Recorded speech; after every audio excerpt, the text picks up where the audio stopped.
Hello, everyone, and welcome to this episode of Langer at the Mic. This Dallas Cowboys offseason episode here on Langer at the Mic. I believe our second since the Cowboys hired Dan Quinn as defensive coordinator and Joe Wood Jr. as the secondary coach. But we're here to talk about the Cowboys' plans in free agency next week. But first, just in case you get your news from a guy on a horse, the Dallas Cowboys have signed Dak Prescott finally. They signed him to a 4-year, $160 million contract with $126 million guaranteed, $95 million of which will be or has been guaranteed at signing, and the rest will be guaranteed, I believe, in the next couple of years. But there's also 2 void years at the end of the deal to lower the cap hits. But speaking of which, the biggest thing going into free agency this year is that Dak Prescott's cap hit will be around $22 million instead of the franchise tag of $37.5 million. He spoke in his press conference on Wednesday with Jerry and Stephen Jones, and Dak dropped some absolutely fire quotes from that press conference. But either way, look, this signing lifted a black cloud that has been hanging over the organization for the last 16 months, since the summer of 2019, that just grew darker and darker and darker, with Dak not agreeing to a deal last year and signing the franchise tag, and then breaking his leg, of course, or breaking his ankle, and still not getting a deal done until this week.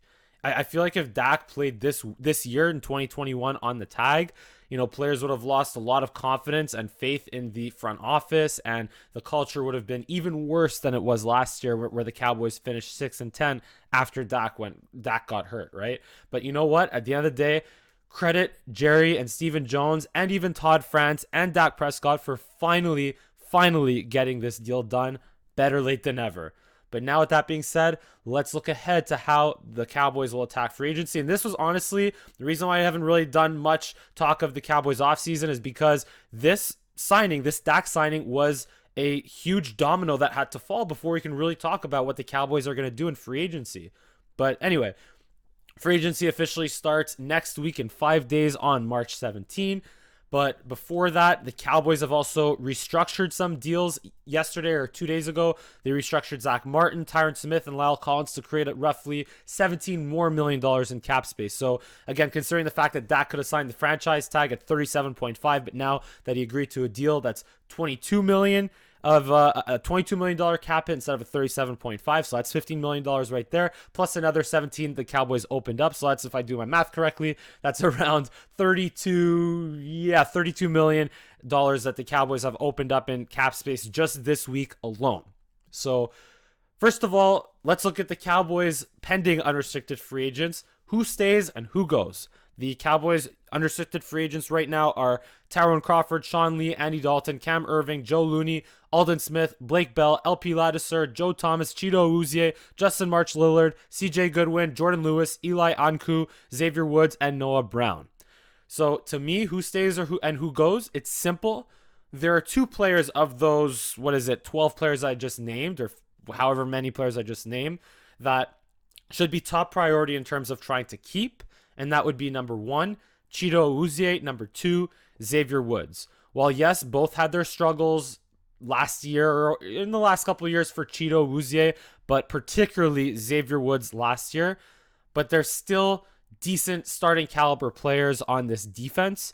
And as we saw with how many injuries can happen last year, depth is important, especially, just depth. Having depth is extremely important. So Anyway, everyone else there is pretty much replaceable, so they can all walk except at the right price, or if the Cowboys don't replace them. So when I say they're replaceable, that just means that the Cowboys have to replace them if they don't keep them easily. But anyway, replace them with either other free agents or draft picks in the 2021 draft. We're not going to talk too much about draft today. We will in the future for sure. But anyway, look, going down the list though, Tyrone Crawford losing him would hurt, but honestly, his best years are behind him, and he was pretty overpaid, but honestly, the Cowboys just stuck with him.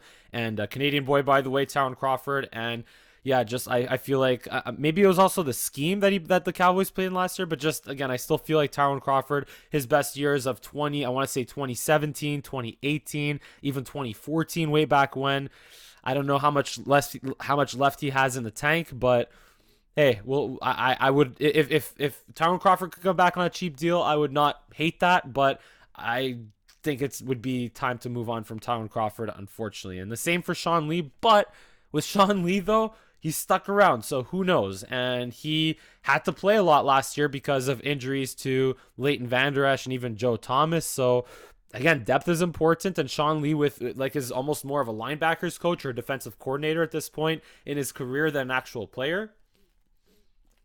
But with that being said, he's still valuable to the locker room, and I wouldn't hate keeping Sean Lee, and I know that, and I think Sean Lee would also not mind staying, and he's stuck around for the last several years. So again, who knows? But if not, you still need to replace that with someone. And now Andy Dalton, though I doubt Andy Dalton returns unless he can get, like, I'm pretty sure Dalton is looking for a starting job. But then again, how many teams would want Andy Dalton to be their starting quarterback and feel good about that?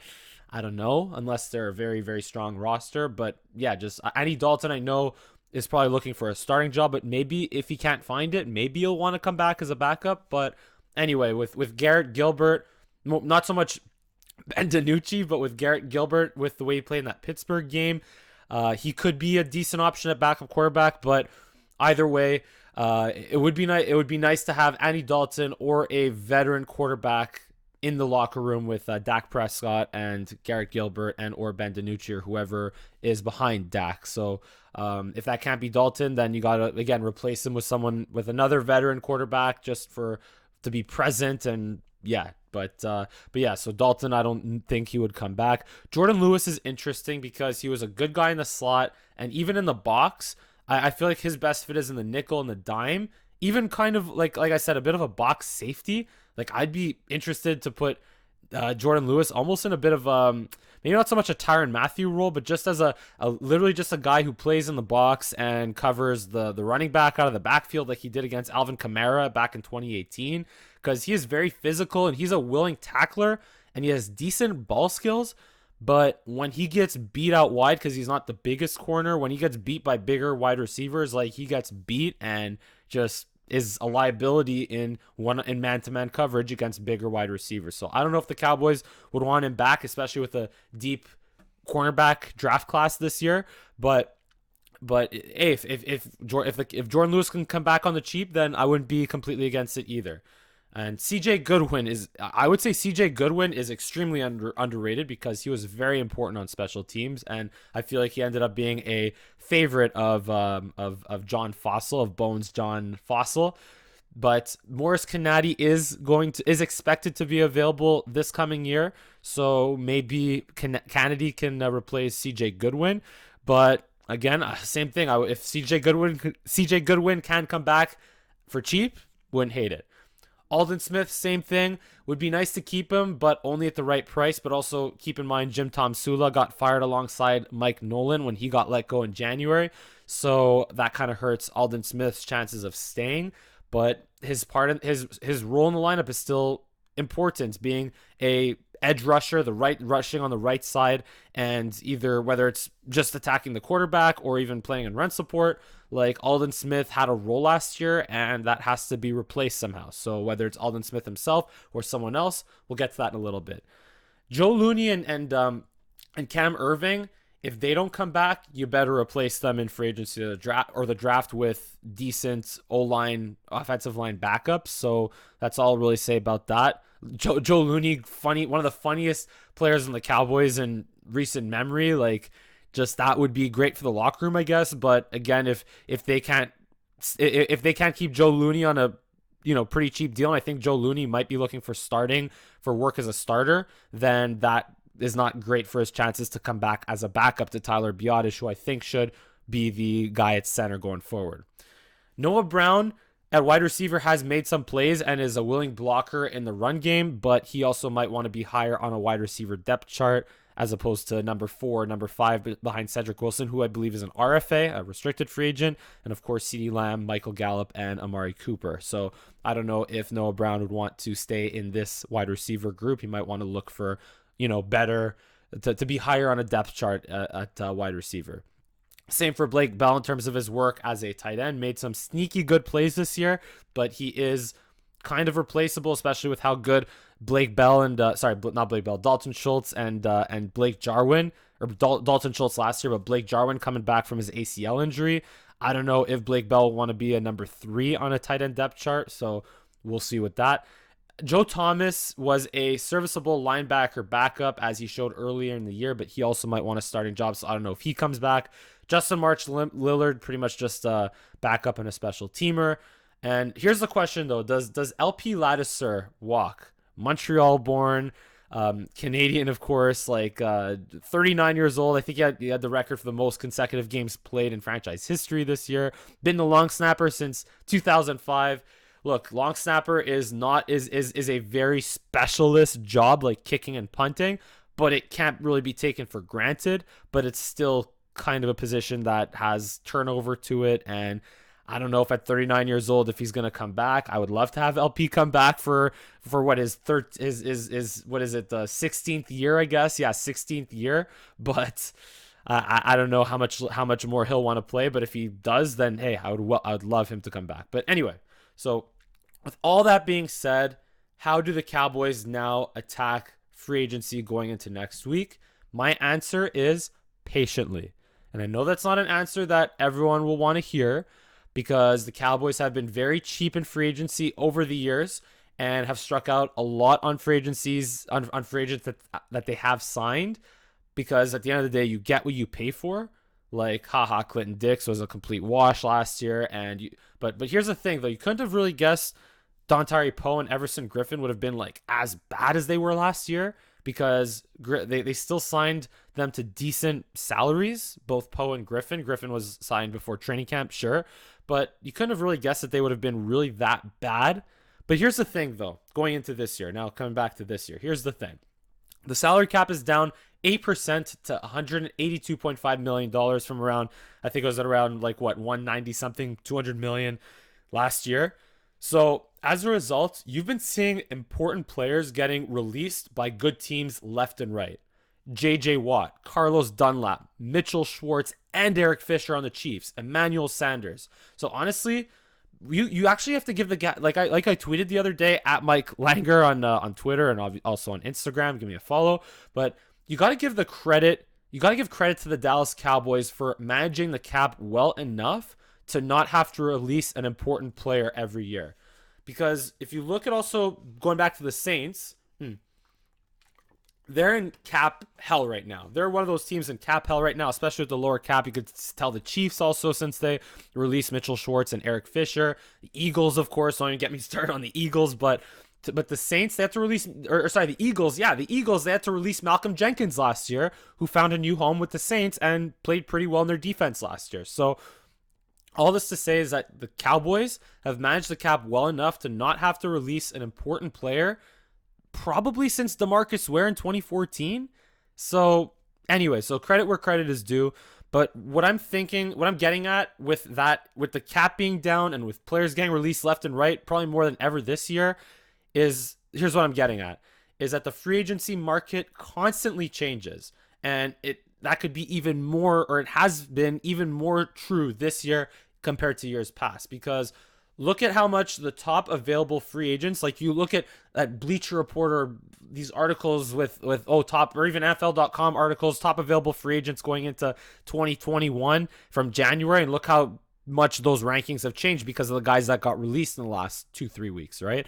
So this could be so all this being said with the Cowboys, this could be a year where after the top guys get signed, so the top 1A free agents get signed, there could be a really big drop-off between the Tier 1 and Tier 2, Tier 3, Tier 4 free agents. There could be a huge drop-off between that first tier and all the tiers of free agents after that.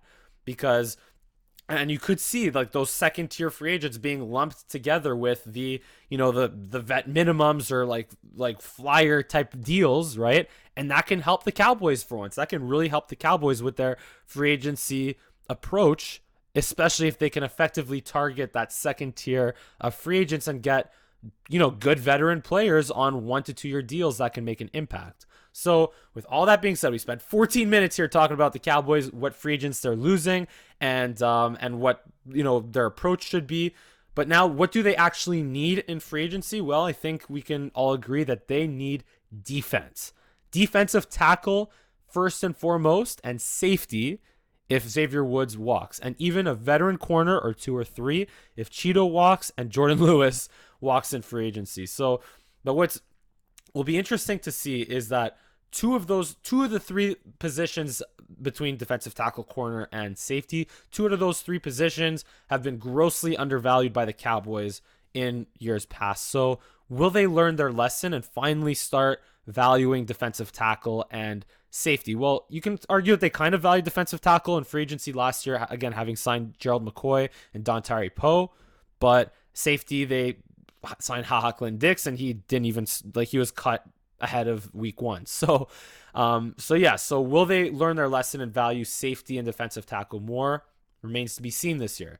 On offense, so that's defense. On offense, honestly, they just really need backups. If they don't keep the backups that they had, like I mentioned, right? They just need to sign backups to replace those backups. But I do have another question, though, going back to defense. So last year, the Dallas Cowboys, they preached signing and drafting good players and making them fit into the scheme, specifically on defense. So they valued talented players and making them fit over looking for scheme fit players or players that fit their scheme over talented players. Like they like it sounded like they were not looking to make another mistake of drafting a Taco Charlton over TJ Watt.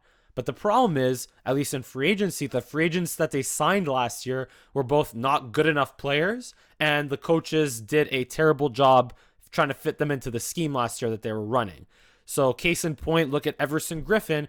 They made Everson Griffin play from a 2-point stance, from a standing position as an edge rusher, instead of a 3-point stance where he is more comfortable as more of a defensive end versus outside linebacker. So my question is, again, with Dan Quinn and Jowett Jr. in the secondary, will the Cowboys look for the best players or the best scheme fits? I honestly, very simple. The hope is that they will find the best players and effectively fit them into their scheme. So, if you look at free agent corners this year, in my opinion, Patrick Peterson is better than Richard Sherman as a player right now. Patrick Peterson is greater than Richard Sherman. But Sherman will be a greater scheme fit and has worked together with Dan Quinn in Seattle, and they went to 2 Super Bowls. They won the Super Bowl against the Broncos, and they went to the Super Bowl against New England, where obviously we all know what happened on the goal line in that one. But if the Cowboys let Cheeto Awuzie walk and have a chance to sign either Sherman or Patrick Peterson for 1 year, in my opinion, they should sign Patrick Peterson because he is younger and faster and an even better leader than Richard Sherman. Not saying Sherman is not one of the greatest corners of this generation and for all that he's accomplished, but still at 30, I believe Sherman's 33 years old, Peterson's 32, or maybe a year younger or whatever.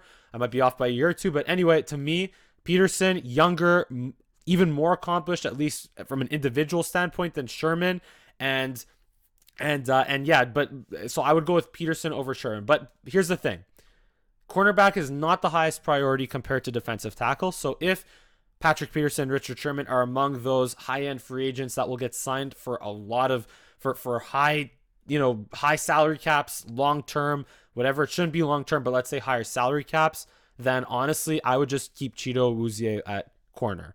Or go down the list of free agent corners, because there are a lot of decent names that the Cowboys might be able to get on a decently affordable deal. You look at AJ Boye, you look at Malcolm Butler, you look at Janoris Jenkins, Robert Alford, Josh Norman, Bashad Breeland, William Jackson III, Mackenzie Alexander, Drake Kirkpatrick, maybe even Jason Verrett from the 49ers, or Desmond King, right? So since corner is secondary, literally, to the other biggest needs on the Cowboys, I would honestly invest a little bit more in cheaper options at corner and not so much at big name, big money free agents at corner.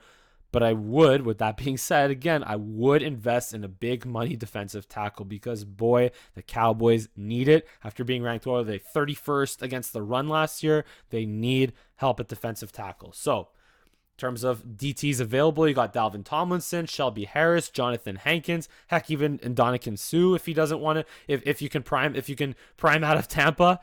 How much does Jarrell Casey have left in the tank? He had no sacks last year, but he had 7 in 2018 and in I think 5 in 2019 and 7 in 2018 if I'm not mistaken, right? Maybe even reuniting with Malik Collins because he worked well in Rod Marinelli's defensive line and with Chris Richard's scheme, so maybe that means they'll work well with Dan Quinn, right? Maybe Malik Collins could be an option. Even Gerald McCoy. Gerald McCoy, though, would have to be plan E for me because I've also said this before that I honestly would not mind bringing back Gerald McCoy, even with the knee issues, as long as bringing him back doesn't mean that the Cowboys use that as a reason to not go after a defensive tackle. So if they say, oh, we signed Gerald McCoy, we don't need any more defensive tackle, I would not be for that. But let's say if they sign Shelby Harris and Jonathan Hankins, not saying they'll be able to afford both, but let's say it's Dalvin Tomlinson and another 3 tech or Shelby Harris and a 1 tech, right? And they decide to bring back Gerald McCoy on the cheap, then I would not hate that and just put that extra depth in the middle. Why not, right? So again, just going back to these free agents though, I would prioritize Dalvin Tomlinson as a 1 tech and Shelby Harris as a 3 tech, maybe even double or triple dip at defensive tackle. Right? Or just honestly just go big money at 3 technique and flyer on a 1 technique or vice versa. So big money out of 1 technique and flyer to 3 technique. But I would say relying on Neville Gallimore and Tristan Hill after that ACL injury especially ain't going to cut it this year. So, prioritize those free agents at defensive tackle and also look at the draft, of course. But I don't want defensive tackle to be the reason why the Cowboys are going to be 31st against the run again in 2021. Has to be better. And the Cowboys also weren't they've been gashed against the run against the LA Rams in the divisional round game in 2018, against the Colts that year as well. And also I want to say a couple of times in 2019 they were also gashed against the run. So hopefully this will be the year that the Cowboys finally decide to value defensive tackle. Next, you got to look at safety. And again, the Cowboys don't historically value safety, but maybe they'll learn from that mistake. Maybe, because they were bad at safety last year. Outside of Donovan Wilson, of course, because I think a lot of that had to do with scheme and coaching, because Xavier Woods was a much better player between 2017 to 2019, but also the Cowboys had no depth in 2020 at safety. And Rashard Robinson, you had, I think, Rashard Robinson. No, he was playing corner a little bit more, but even Reggie Robinson couldn't see the field, right? And between Darian Thompson and, they had no depth at safety last year. They were bad. Honestly, in free agency this year, my favorite option is Keanu Neal because of his history with Dan Quinn in Atlanta. They went to the Super Bowl in 2016, where, of course, they blew the 28-3 lead in 2016, but also Keanu Neal was a Pro Bowler in 2017. The only issue with Keanu Neal, though, is his health, because he was only available for 4 games between 2018 and 2019, but I would still say he is my favorite option to pair alongside Donovan Wilson at safety. Also, Anthony Harris. I mean, the tough thing with Anthony Harris as a safety is he'll probably be the most expensive safety on the market, but he would be a scheme fit given his history in Mike Zimmer's cover 2. I mean, actually, I don't know if it would be a cover 2 or cover. I don't know if it would be as much of a scheme fit if Dan Quinn and Joe Witt are going to run a cover 3. But either way, Anthony Harris is still probably the best safety available on the market, so he could be expensive. I could also get down for Daniel Sorensen from the Chiefs, given his experience winning the Super Bowl and going to the Super Bowl and how the Chiefs have been successful in the last couple of years. That could be good, but again, can't be too expensive if you're going to go with Daniel, or hopefully it's not too expensive, or hopefully you don't have to overpay Daniel Sorensen. Other options, Carl Joseph or Andrew Sendejo, who are decent players on the Browns. Heck, even Malik Hooker, former first-round pick, who did tear his Achilles last year, but if you're going to try to get cheap at safety, he might not be a bad option. But because you'd have to probably, if he's going to be a cheap option at safety, given how much the Cowboys need it, I would say Malik Hooker is not an ideal option because you don't want another Clinton Dix situation. And finally, I would honestly also look at pass rush specialists, because if you look at what Robert Quinn did for the Cowboys in 2019, or like I said, what Aldon Smith did with the Cowboys last year, you don't have to break the bank or give up first or second round picks for this particular edge rusher, because you already have DeMarcus Lawrence and Randy Gregory. but you can still get a decent edge rusher to fulfill that Robert Quinn or Aldon Smith role for decently affordable, I think, because there are a lot of good edge rushers on the market right now. You got Matt Judon, you got Shaq Barrett, Bud Dupree, Carlos Dunlap, Yannick Ngakoue, Olivier Vernon, Leonard Floyd. So obviously edge rushers will always be in high demand in the NFL, but there's also decent supply of edge rushers this year on the free agent market. So that might be able to drive the price down, which means the Cowboys can maybe get one of these guys on a decent bargain deal. And you can get a veteran and you can usually get veteran pass rushers for cheap in free agency and trade anyway, where their sole purpose is rushing the quarterback on third down. And that will honestly be important so that Randy Gregory and DeMarcus Lawrence can stay fresh. So if one of those guys I just mentioned before would be too expensive, then you could also look at Melvin Ingram, who he had no sacks and barely saw the field in 2020, but he did have 7 sacks in 2019.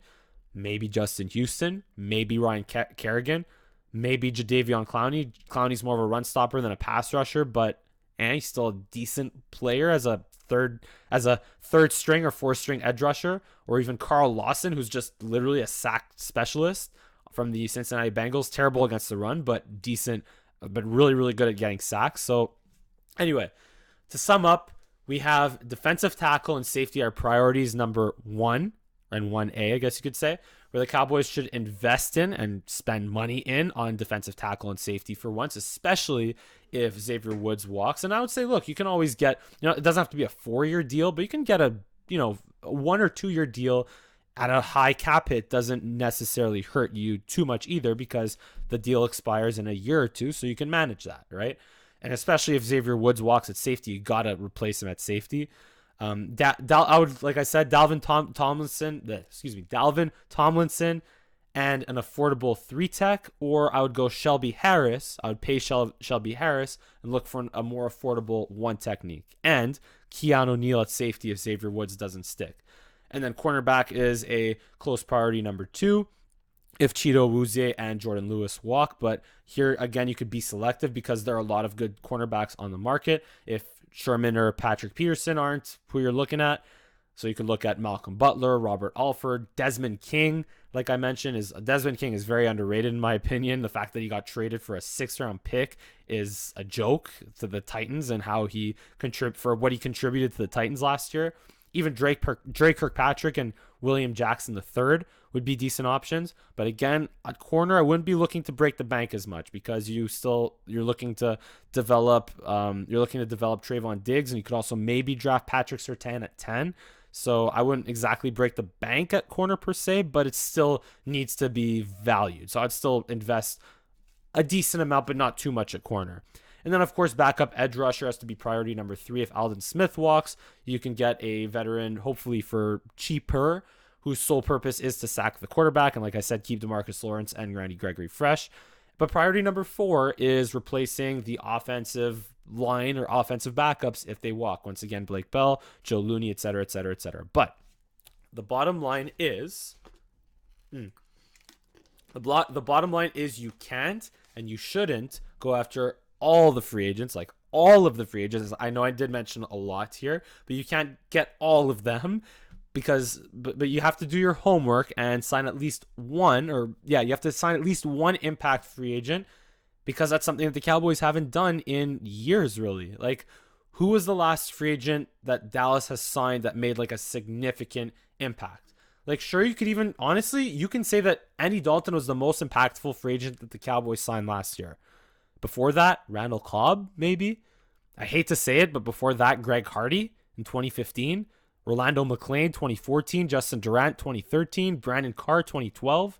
Like, not many. And those, when I say impactful, like, those were the most impactful free agents that the Cowboys signed. But they don't necessarily have to go to a Pro Bowl if you sign them, but they also can't be, completely liabilities and coverage, or not be able to block anyone, or not be able to catch anything. You know what I mean? So, Cowboys... try to get at least one of them. Of all the players the Cowboys will sign this year, just get one of them to be a true impact player, preferably on defense, and give yourself the flexibility going into the draft so you can draft the best player available instead of need. Because if Penei Sewell or Rashawn Slater is there at 10, you draft them. Or even if they aren't there, and Patrick Surtain and Caleb Farley happen to not be there. Well, guess what? Or even if you can't trade down in that situation, guess what? You got to look at taking Kyle Pitts or Devontae Smith, because you don't get to pick 10th overall very often, which means that you better get that pick right when you do. So anyway, look, this was a lot of fun, honestly, just catching up on all this Cowboys talk here that I've been missing the last couple of months. So thank you so much for watching. I think I'll put this on my Spotify podcast as well. As usual, if you enjoy my commentary, give me a big thumbs up and a subscribe as well to my channel here on Langer at the Mic and on Spotify and Apple Podcasts. And you can follow me on Twitter at Mike Langer and on Instagram at Mike Langer. And this has been a Cowboys free agency preview here on Langer at the Mic. Thank you so much for watching and listening, and I look forward to seeing you again next time.